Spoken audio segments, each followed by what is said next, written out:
Hello, welcome to Madhu's kitchen BNG. সবাই হায়দ্রাবাদে গেলেই হায়দ্রাবাদের বিরিয়ানি বলে, কিন্তু আমার হায়দ্রাবাদি বিরিয়ানি অত ফেভারিট না। আমার কাছে কলকাতা বিরিয়ানি খুব ভালো। কিন্তু হায়দ্রাবাদের যেটা আমার ভীষণ ভীষণ প্রিয় সেটা হচ্ছে পাত্থর কি গোস্ত। এটা একটা মাটন কাবাব, তো সুন্দর, মুখে দিলেই মিলিয়ে যায় আর অপূর্ব একটা টেস্ট। চলুন আজকে এটা বানাই। আর প্লিজ চ্যানেলটাকে লাইক করে দেবেন আর একটু সাবস্ক্রাইব করে অল বাটনটা ক্লিক করে দেবেন, তাহলে রেগুলার নোটিফিকেশন পাবেন। 1/2 কেজি বোনলেস মাটন নিয়েছি। এই দেখুন, এটা হচ্ছে মাংস পেটানোর হাতুড়ি। এটা অ্যামাজন থেকে কিনেছি। টেবিলটা খুব ভালো করে মুছে নিয়েছি। এইবারে এই একটা করে মাংস দিয়ে এবারে এই যে দেখুন এরকম দিকটা আছে, এটা দিয়ে একটু পিটিয়ে নিতে হবে। ফিফা ওয়ার্ল্ড কাপের আমার একটা প্লেলিস্ট আছে, দেখবেন। ফিফাতে যারা খেলছে সেরকম দেশগুলোর রান্না করেছি, তখন এই হাতুড়িটা ব্যবহার শিখেছিলাম। দেখুন মাংসটা আস্তে আস্তে কতটা চ্যাপটা হয়ে গেছে, বড় হয়ে গেছে। বাকি মাংসের পিসগুলো এরকম হাতুড়ি দিয়ে ঠুকে ঠুকে পিটিয়ে পিটিয়ে বড় করে দিলাম। হাতুড়ি পেটানো শেষ। আমি কম করেই করছি, কারণ প্রথমবার করছি তো যদি ভালো না হয়, তাই জন্য আমি 500 গ্রাম নিয়ে করছি।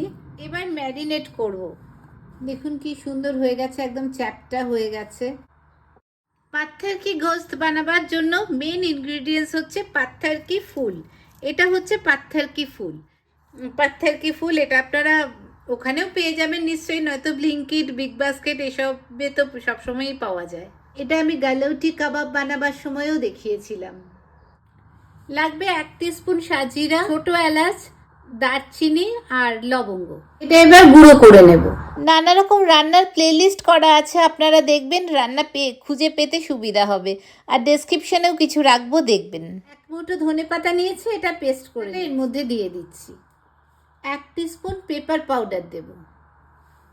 পাত্থর কি ফুলের গুঁড়ো থেকে এত সুন্দর একটা গন্ধ বেরোচ্ছে। 1/2 teaspoon Kashmiri chilli powder. 1 tablespoon আদা রসুনের পেস্ট। 1/2 টিস্পুন নুন দিচ্ছি, নুনটা কম করে দিচ্ছি, যদি লাগে পরে ওপর থেকে তো ছিটিয়ে নেওয়া যাবে। 1/2 টিস্পুন হলুদ। 1 টেবিল স্পুন ঘি দেব। এই রান্নাটায় খুব একটা তেল ঘি ব্যবহার হবে না, যেটুকু ব্যবহার হবে ঘিতেই করে নিচ্ছি। আর মাটনটাকে খুব ভালো করে মাখতে হবে। 1 টেবিল স্পুন ভিনিগার অথবা লেবুর রস দিয়ে দিন। 1/2 টিস্পুন এটা মিট টেন্ডারাইজার, এটা দিতে পারেন, বা বেকিং সোডা দিতে পারেন, অথবা কাঁচা পেঁপে বেটেও দিতে পারেন। কাঁচা পেঁপে বেটে দিলে 1.5 থেকে 2 টেবিল স্পুন দেবেন। এবার আবার ভালো করে এটা মাখবো। এমনভাবে মাখতে হবে যেন সব কটাতে খুব ভালো করে মশলাগুলো মাখানো হয়। এবার এটাকে ঢেকে রেখে দেব 6 থেকে 7 ঘন্টা। আপনারা ওভারনাইটও রাখতে পারেন। 6 ঘন্টা হয়ে গেছে। 2 টেবিল স্পুন ঘি দিলাম একটা বড় প্যানে। ব্রাশ দিয়ে খুব ভালো করে ঘিটা মাখিয়ে নিলাম। গ্যাসটা বন্ধই আছে, না হলে কিন্তু ওই ব্রাশটা নষ্ট হয়ে যাবে, গলে যাবে। ঘি গরম হয়ে গেছে। এবার একটা একটা করে মাংসের পিস আস্তে আস্তে চাটুর উপর দেব। আর পুরো রান্নাটা কিন্তু একেবারে আস্তে আস্তে, খুব স্লো ফ্লেমে রান্নাটা হবে, আস্তে আস্তে রান্নাটা হবে। যা ফাটাফাটি গন্ধ বেরোচ্ছে না। ঢাকা দিয়ে দিলাম, 10 মিনিট কম আছে রান্নাটা হবে।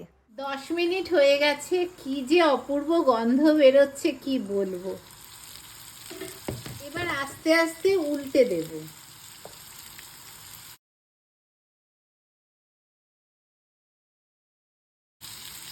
তাওয়াটা একটু একটু ঘুরিয়ে দেব, না একটা সাইডেই বেশি গরম হবে, তাই জন্য তাওয়াটা একটু একটু ঘুরিয়ে দিচ্ছি। 5 মিনিটের জন্য ঢাকাটা দিয়ে দিলাম। 5 মিনিট পরে একবার দেখে আবার আরো 5 মিনিট বসাবো। মিনিট হয়ে গেছে, গ্যাসটা বন্ধ করে দিলাম। কি সুন্দর হয়েছে দেখুন। এবার 5 মিনিট মতো রান্না করছি, কিন্তু সবটাই কিন্তু কম আছে রান্নাটা হবে। আবার কমিয়ে দিয়ে 5 মিনিট মতো বসিয়ে দিলাম। 1-2 মিনিট ঢাকা দিয়ে রেখেছিলাম, কিন্তু আমার মনে হচ্ছে এর মধ্যেই রান্নাটা হয়ে গেছে। দেখুন একদম ভেতর অবধি চলে যাচ্ছে, খুব সুন্দর হয়ে গেছে। একবার এদিক ওদিক করে ঘিটা মাখিয়ে দিই। দেখুন কি সহজে একটা সুন্দর পাত্থার কি গোস্ত মাটন কাবাব তৈরি হয়ে গেল। হায়দ্রাবাদি মাটন কাবাব তৈরি হয়ে গেল। একটু চামচ দিয়ে আর কাঁটা দিয়ে চাপ দিলেই দেখুন বেরিয়ে আসছে। এত নরম, এত সুন্দর। এটা কিন্তু অবশ্যই বাড়িতে বানাবেন। কাবাবগুলো তুলে নেওয়ার পরে ওই গরম ঘিতে একটু পেঁয়াজের রিং ভেজে নিচ্ছি।